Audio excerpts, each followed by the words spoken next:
우선 민생입니다. 새정치민주연합은 먹고 사는 문제로 하루하루가 고통인 국민의 삶을 제대로 보살피는 새정치의 출발을 4월 2일부터 실천하고 시작할 것입니다.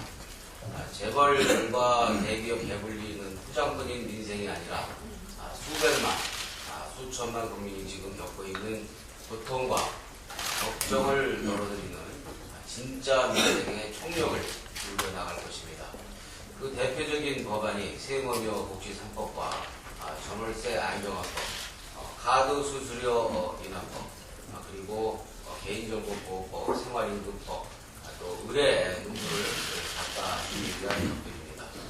새누리당이 민생에 대한 관심과 말이 진심이라면 새정치민주연합이 중점적으로 추진하고자 하는 민생 중심 법안에 대해서 진정성 있는 협력과 그리고 입장을 보여야 할 것입니다.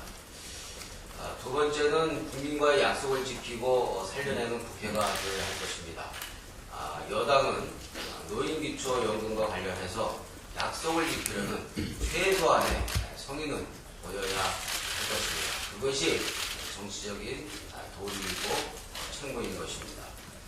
두 번째는 기초선거 공천 폐지 문제입니다. 이것이 박근혜 대통령의 대선 공약입니다. 이것이 박근혜 대통령의 대선 공약이고 여기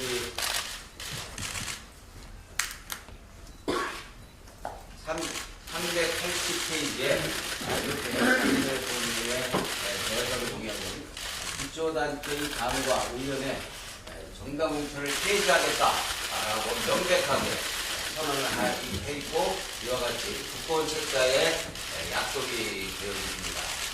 박근혜 대통령은 당시 야당 후보들이 기초의원 공천만 폐지하겠다라는 약속에 더하여서 기초단체장 공천까지 폐지하자라고 한술 더 떠서 치고 나왔고 그렇게 해서 기초선거 정당 공천 폐지 약속은 모든 대통령 후보의 선거 공약이 되었던 것입니다. 그런데 이제 와서 어떻게 아무런 답변도 없는 것입니까? 그 약속은 어디로 간 것입니까? 지금 여당인 새누리당은 대통령이 직접 말했던 국민과의 약속을 파기하고 오히려 이전 투구식 돈 경선 구태로 불안한 상황입니다. 자중질환까지 벌어지고 있습니다. 그런데도 대통령은 눈과 귀를 닫고 있는 것인지 우리는 의심스럽습니다. 제1야당 대표가 대통령이 약속한 기초선거 정당공천 폐지를 위한 여야 영수회담을 제안했는데도 어떻게 가타부타 꿀먹은 벙어리가 되어 있는 상태입니다. 이것은 누가 보더라도 불통 대통령이다 라는 지적을 비판을 모면할 수 없는 것입니다. 불리하면 침묵하고 동문서답하는 그런 잘못된 습관이 다시 도진 것이 아닌지 걱정스럽습니다. 4년 전 박근혜 대통령은 약속의 정치를 강조하면서 이런 말씀을 하셨습니다. 약속을 지킨 미생은 죽었지만 귀감이 되었고 약속을 지키지 않은 A는 평생을 괴로움 속에서 손가락질 받으며 살았을 것이다. 또 잘못된 공약이었다면 공약해서는 안 되는 것이고 소신이나 생각이 변했다면 판단력에 오르라고까지 말씀하셨습니다. 그렇다면 지금 국민에게 약속드린 기초선거 정당공천 폐지 약속 위반에 대한 대통령의 입장은 무엇인지 최소한 그 소신과 그리고 입장은 밝히는 것이 국민에 대한 예의고 도리가 아니겠습니까?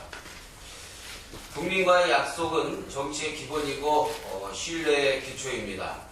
우리는 무신불립이라는 공자님 말씀을 새롭게 떠올리지 않더라도 정치의 기본은 신뢰이고 약속의 실천이다 라는 말 스스로를 박근혜 대통령께서 수차례 누누이 강조하셨던 것을 우리 야당과 국민은 모두 생생히 기억하고 있습니다. 기초선거 정당공천 폐지 약속의 이행이야말로 비정상의 정상화이고 대통령이 그토록 강조해온 약속과 신뢰의 출발인 것입니다. 국민을 대신한 제1야당 대표의 약속 이행 회담 제안에 대해서 박근혜 대통령의 책임 있는 응답과 국민과의 약속 이행을 다시 한번 촉구합니다. 북한의 연임 무력 시위에 대한 문제에 대해서 민주당은 엄중히 경고합니다. 어제 NLL을 향한 북한의 포격은 한반도에 다시 긴장을 고조시키는 명백한 도발인 것입니다. 새정치민주연합은 한반도 평화와 안보를 위협하는 어떠한 행동도 용납하지 않을 것입니다. 군사무력 시위로 북한이 얻을 것은 국제사회로부터의 고립뿐이며 고립은 얻는 것보다 잃는 것이 더 많을 것이라는 점을 북한은 분명히 알아야 할 것입니다.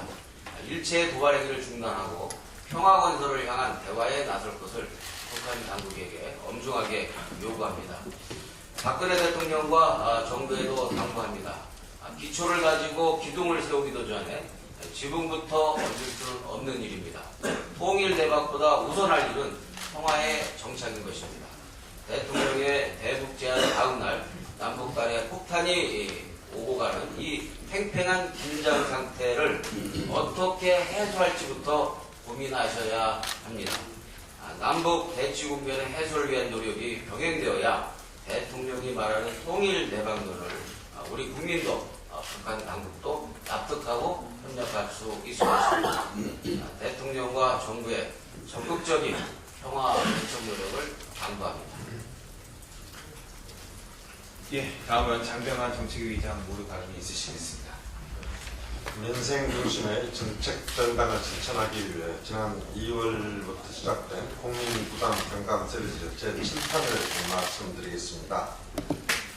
여러분들은 은행 등 금융기관에서 대출을 받을 때도 세금을 내고 있다는 사실을 알고 계십니까? 대출을 받을 때 세금을 낸다는 사실을 알지 못하는 국민들이 대다수입니다. 대출 받을 때 4만원부터 35만원까지 부과했거든 정부의 인지세 수입이 최근 3년 사이에 2배 정도 늘어서 작년도에 1,400억 원을 넘어섰습니다. 전월세 가격 폭등, 빚내서 집사라는 정부 정책, 부족한 생활비 충당 등으로 가계부채가 1,000조 원이 넘어서면서 국민의 실업은 깊어지는 반면에 정부의 인지세 수입은 두둑해지고 있는 것입니다.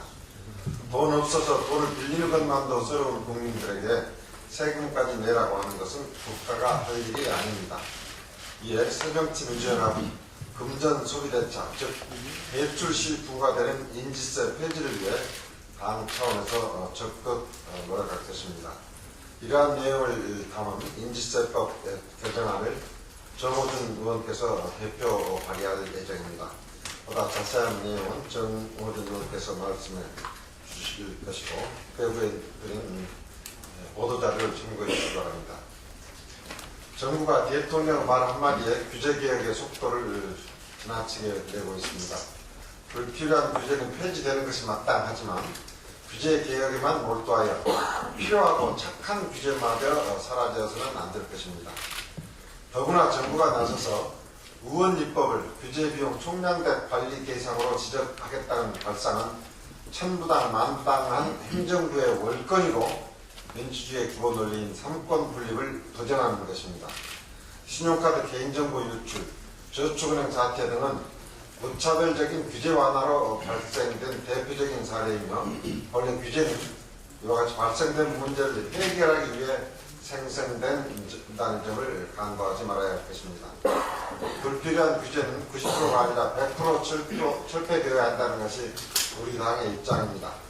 그러나 정부가 추진하는 무차별적인 규제 완화는 민생이 아닌 개별 대기업이 수혜자이며 오히려 국민 생활에 혼란만 가중시킬 것입니다. 대형마트와 기업형 슈퍼마켓을 규제하여 골목 상권을 보호하는 바람직한 규제와 화학물질의 유출, 원자력 발전 사고 등 환경 문제의 재발 방지에 관한 안전과 관련된 규제는 지속되어야 합니다. 규제개혁은 졸속적으로 총량만을 비교하여 억제하는 것이 아니고 민생을 위한 뚜렷한 방향 하에서 추진되어야 합니다. 국민이 공감대가 필요한 사안은 시간이 걸리더라도 충분히 원후 규제 완화가 이루어져야지 무리하게 밀어붙일 경우 사회적 비용만 증가된다는 것을 정부는 명심해야 할 것입니다. 네, 다음은 노웅래 사무총장 발언이 있으시겠습니다.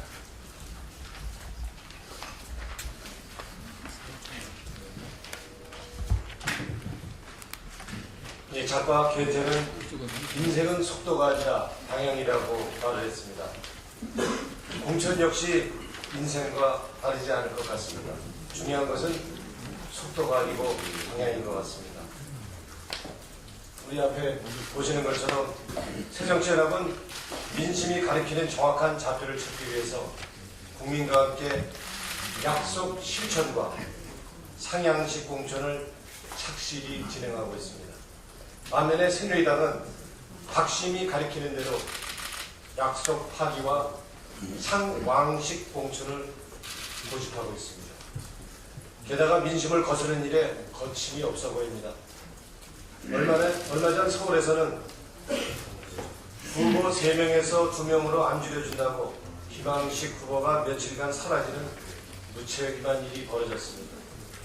또 김항식 후보 측은 정몽준, 이혜훈 후보 간의 담합 의혹과 돈 선거 의혹을 제기하면서 그야말로 새누리당 서울시장 경선은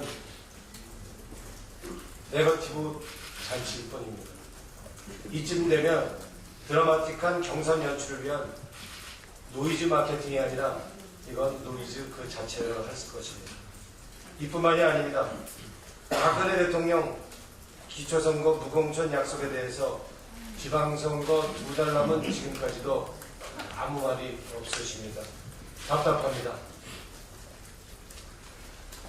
새누리당 공천은 더 가관입니다.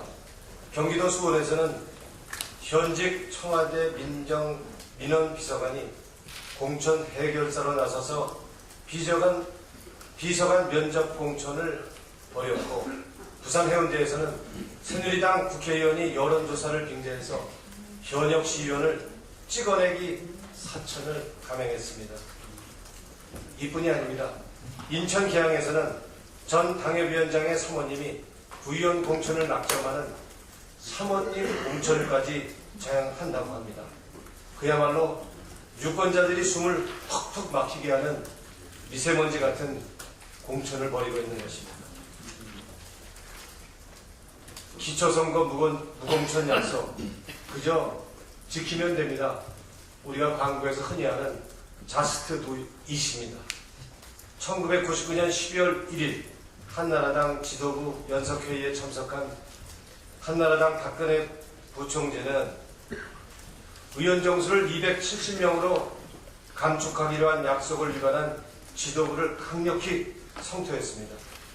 국민과의 약속을 위반했다는 이유입니다. 이렇게 약속을 잘 지키는 박근혜 대통령, 국민들이 기초선거 정당공천을 폐지하는 것으로 알고 있고 여야가 모두 그렇게 말했으면 지켜야 합니다. 기초선거 무공천 약속, 자스트 두잇 그저 지키면 됩니다. 박근혜 대통령은 15년 전 소신이 거시지 아니었음을 기초선거 무공천 결단을 통해서 확실하게 증명해야 합니다. 약속 실천을 거듭 촉구합니다. 약속 지키지 않으면 계속 욕먹을 각오를 하셔야 됩니다. 기다리겠습니다. 예, 다음은 정성호 원내수석 부대표께서 발언 있으시겠습니다. 예, 박근혜 대통령께 축하합니다. 아직도 늦지 않았습니다. 안정적인 국정운영을 위해 국민과의 약속, 야당과의 약속을 꼭 지키기 바랍니다. 기초공천제 폐지는 중앙정치에 종속되어 비정상적 상태에 있는 지방자치를 정상화시키기 위한 부득이한 의혹책입니다. 지방자치 정상화는 인생과 직결되는 문제입니다. 만일 기초공천제 폐지 약속을 지킨다면 향후 국정운영에 대한 야당의 획기적인 협조도 기대할 수 있을 것입니다. 박 대통령께서는 정치적으로 매우 중요한 전환점에 서 있음을 스스로 깊이 인식해야 할 것입니다. 기초공천 폐지 약속 파기에 따른 작금의 혼란 사태를 야기한 장본인이 바로 박근혜 대통령이기 때문입니다. 국정운영의 최고 책임자로서 기초공천제에 대한 입장을 조속히 밝혀야 마땅합니다. 국민과의 신뢰를 최고의 가치로 여긴다는 대통령의 책임있는 용단을 다시 한번 촉구합니다. 그리고 전국 각 지역의 시민사회단체들께도 호소하는 바입니다. 지역주의와 줄세우기 정치의 폐해를 누구보다도 잘 알고 계신 지역의 시민사회가 기초공천 폐지에 적극 나서 주셔야 할 것입니다. 기초공천제는 지방자치를 왜곡시키고 풀뿌리 민주주의를 바죽부진 상태로 만든 주범입니다.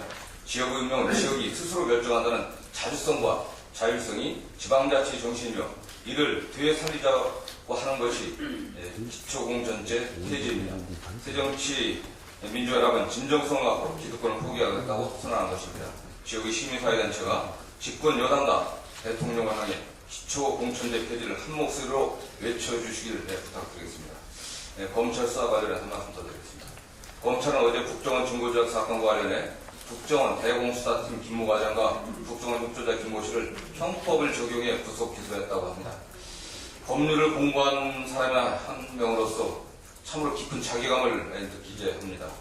추락하는 것은 난리가 없다고 하더니 대한민국 최고 수사기관이라고 하는 검찰이 과연 이 정도로 타락하고 있는지 부끄러울 따름입니다. 검찰은 증거조작을 지시한 국정원 윗선을 밝히는 일이 가장 기본적인 임무임에도 불구하고 뿌리자르기 수사, 늑장수사, 무능수사로 일관해왔습니다. 또 국가보안법상 무고 날조 혐의를 적용하지 않고 형법상 오해 증거 위조 혐의를 적용한 것은 범죄자들에게 면죄부를 주는 것이나 다름없습니다. 수사도 제대로 못하고 기소도 잘못하는 검찰이 왜 존재해야 하는지 의문입니다. 스스로 역할과 존재를 부정하고 있는 검찰은 수사권을 경찰에 반납하는 것이 나을 것입니다. 특검만이 해법입니다. 특검을 통해 증거조작 사건 실체뿐만 아니라 검찰의 부실 수사까지 끝까지 파헤쳐야 할 것입니다. 이상입니다. 네, 다음은 국방위 간사이신 안규백 의원께서 발언 있으시겠습니다. 네, 국방위의 안규백입니다. 먼저 북한의 도발에 대해서 말씀드리겠습니다. 북한의 도발은 어떠한 명분으로도 정당화될 수 없습니다. 우리 영토에 북한의 포탄이 어제 100여 발 떨어진 것은 명백한 도발 행위입니다. 북한이 전화 중지문을 보내왔더라도 이는 정당화될 수 없는 행위입니다. 또한 북한은 더 이상 한반도와 동북아 지역에 평화와 안정을 해치는 도발 행위를 해서는 절대 안 됩니다. 다시 한번 북한을 촉구합니다. 북한이 국제사회에 책임 있는 일원이라면 그에 합당한 행동과 책임을 보여야 할 것입니다. 지금 북한에게 필요한 것은 무력 가시가 아니라 한반도 평화를 위한 진정성 있는 행위임을 명심해야 할 것입니다.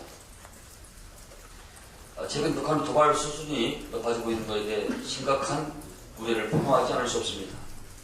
북한은 지난 2월 21일부터 3월 26일까지 신형 방사포, 스커드 미사일, 노동 미사일까지 약 한 달간 90여 발의 미사일을 발사했습니다. 하지만 북한은 국제사회 우려에 대해 적반하장으로 제4차 핵실험 운운, 새로운 형태의 핵실험 운운 등을 하면서 다시금 한반도를 경랑 속으로 몰아넣고 있습니다.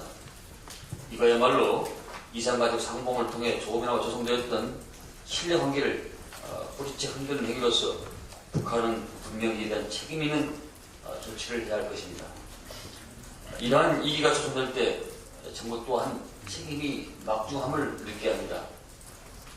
지난 연말 여야가 합의 처리한 NSC 사부처 신설은 이러한 위기를 관리하고 정부의 지혜로운 대처가 이룰 수 있도록 국정의 파트너로서 협력할 것임을 정부는 명심해야 할 것입니다.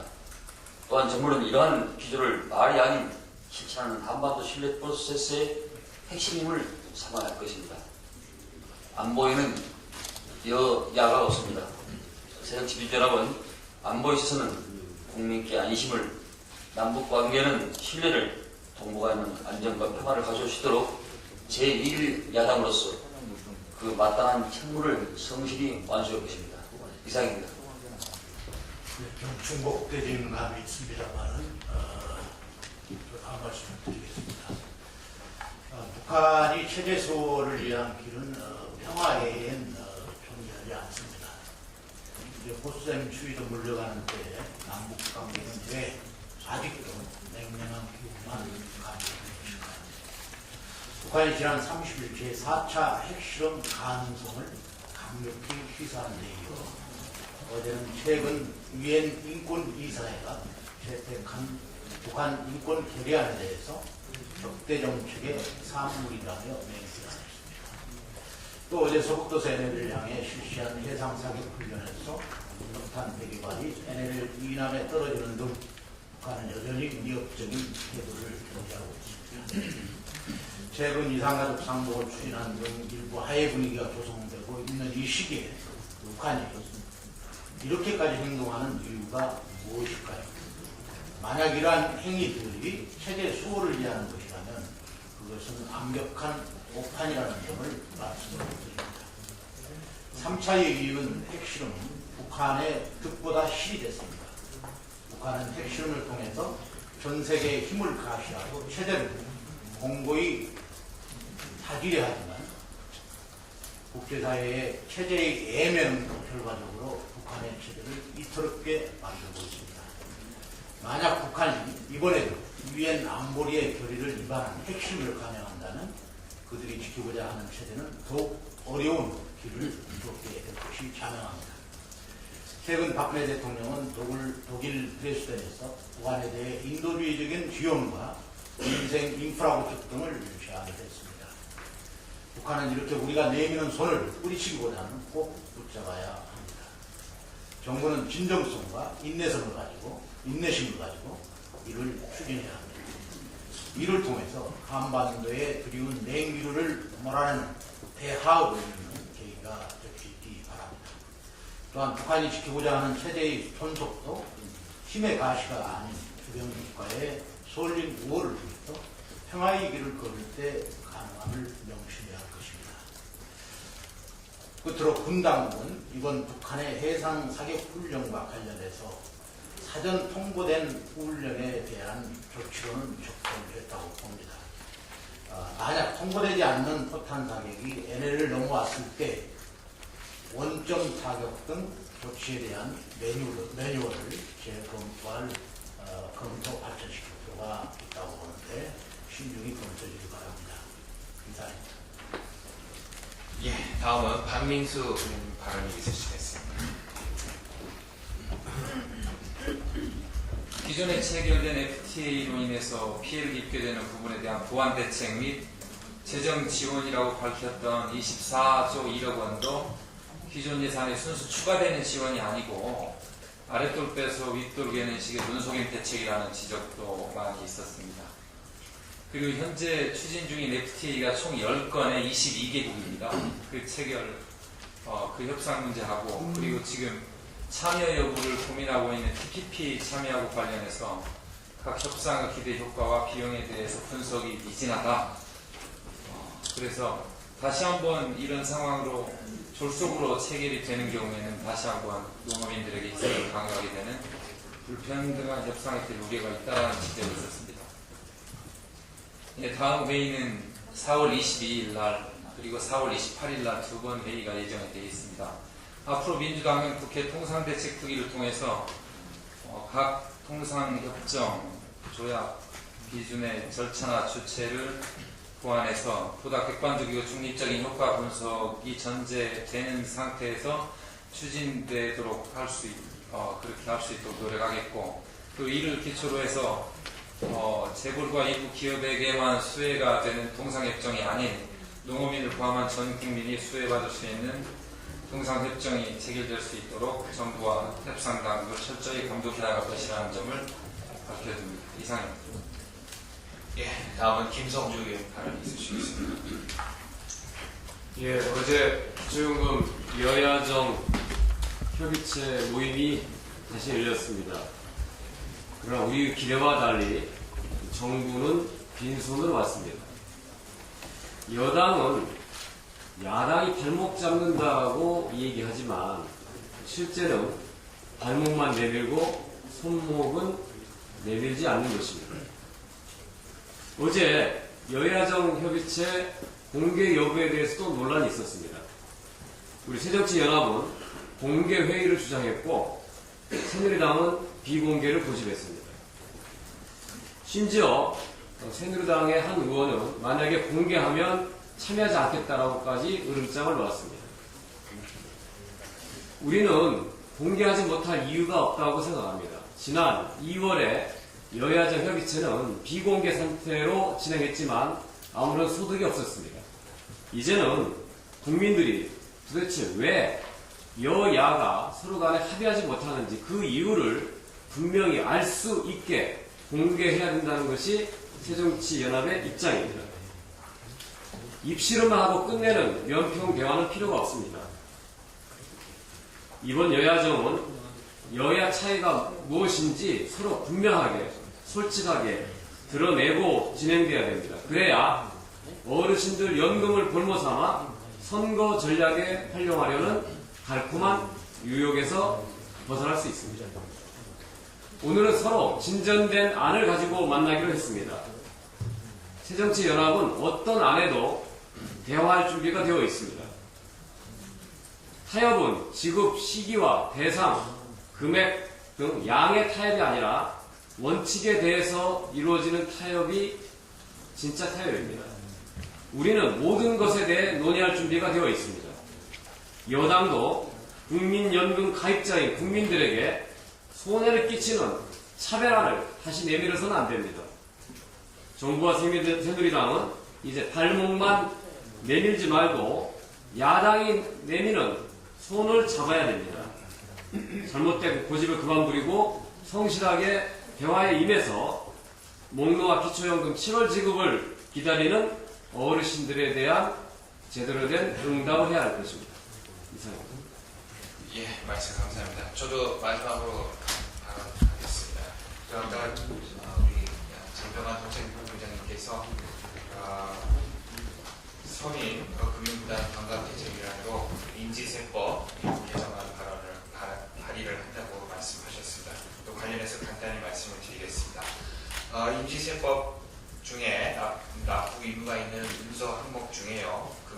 금전 소비 대체 증서를 제외시키는 법안입니다. 쉽게 말해서 대출 증서에 인지세법의 납부 의무를 없애는 것입니다.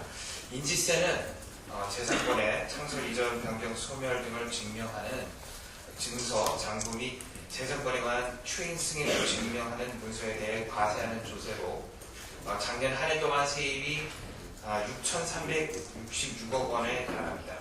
문제는 과세 대상 항목 중에 금전 소비대차, 즉 대출과 관련해서 작성되는 서류에 대해 세금을 부과하고 있다는 것입니다. 금융기관 대출은 결국 부채 발생으로 대주주의 재산상 권리 창설이나 이득이 특별히 없습니다. 세계 주요국 중 인지세를 부과하는 국가는 소수이며 더욱이 금전 소비 대차를 과세 대상으로 삼는 국가는 우리나라와 일본뿐입니다. 현재 4천만 원 미만 금융대출에 대해서 인지세를 면제하고 있습니다만은 4천에서 5천만 원 대출 시엔 4만 원, 5천에서 1억 원은 7만 원, 1억에서 10억은 15만 원, 10억 이상일 경우에는 35만 원의 인지세를 부과하고 있습니다. 지난해 인지세 정부 수입 중에 금전 소비대차 수입 비중은 국회 예산처 추산으로 한 1,879억이 이르고 3년 전에 비해서 약 2배가 늘어났습니다. 현재 가계부채가 1,000조 원 훌쩍 넘은 상황에서 대출 목적의 상당수가 주택 가격의 폭등으로 인해서 주택 자금 마련 및 생계 관련 자금입니다. 대출 이자 비용 납부 등으로 가처분 소득이 악화되는 상황에서 돈을 빌리는 곳조차도 세금을 납부하도록 하는 인지세를 개정하는 것은 타당하다고 봅니다. 그래서 이 법안이 만약 통과가 되면 예를 들어서 주택담보대출을 5,500만 원 할 경우에 개인이 35,000원, 금융기관이 35,000원, 총 7만 원의 부담이 경감되게 되겠습니다. 또한 금융소비대차 인지세 폐지를 통해서 가계 금융비용 부담 완화뿐만 아니라 은행 등의 금융회사의 세금 납부 부담을 덜어주고 또 이를 통해서 금융기관의 각종 수수료 인하를 유도함으로써 궁극적으로는 금융소비자의 수수료 부담을 경감할 계획입니다. 이 법은 서민금융부담 경감 대책의 일환으로서 계속 이 법이 반드시 통과되어서요 조금이라도 우리 가계부채가 많은 서민들의 부담을 줄여줄 수 있기를 바랍니다. 예, 이상입니다. 예, 이것으로 오늘도 기초연금과 관련해서 여야정 협의체가 있게 될 것입니다.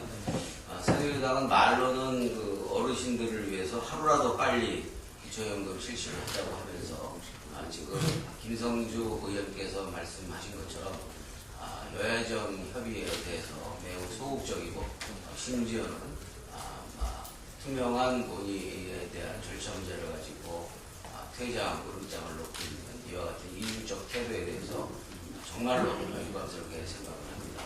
논의 여러분들께서 특별히 관심을 가지고 기초연금 논의 과정에 좀 더 많은 관심과 그 보도를 부탁드리도록 하겠습니다. 한 가지 우리 정상호 수석께서 말씀하셨습니다만 국정원 재판부의 증거 확인 요청 시에도 내곡동 청사에서 버젓이 간첩 증거를 조작했다는 사실이 밝혀진 것은 또 다른 충격입니다. 이래놓고도 조작이 아니다, 조작될 줄 몰랐다라는 국정원의 변명이 가당키나 한 일인지 모르겠습니다. 희정 작대보다 못한 일들을 국가기관이 이렇게 저지를 수 있는 것인지, 하늘이 무서워서라도 파렴치한 범죄 행위 진실을 고백해야 할 것입니다. 이런 정보기관에게 어떻게 국가안보의 일각을 담당하는 책임을 맡길 수 있겠는지 참으로 회의적입니다. 국정원이 아니라 이쯤 되면 증거 조작원으로 이름을 바꾸는 것이 맞는 것 같습니다. 현 단계에서 분명히 국정원은 이제 국민들에게 없느니만 못한 상황인 것입니다. 박근혜 대통령도 언제까지 국정원을 감쌀 것인지 이제는 결단을 내려야 할 것입니다. 국정원은 수사에 적극 협조하라는 대통령의 지시를 거부하고 증거 조작과 진실 은폐에 몰두했음이 축소된 검찰 수사에조차 밝혀진 것입니다. 사실상 대통령 명령에 항명한 셈입니다. 더 이상 남대중 원장을 감쌀 이유도 없고 특검을 거부할 명분도 없어진 것입니다. 남대중 원장 해임과 특검 수용을 대통령에게 강력하게 요구하는 바입니다. 예, 그럼 지금부터 회의를 비공개로 전환하겠습니다. 언론인 여러분께서는 협조를 부탁드립니다.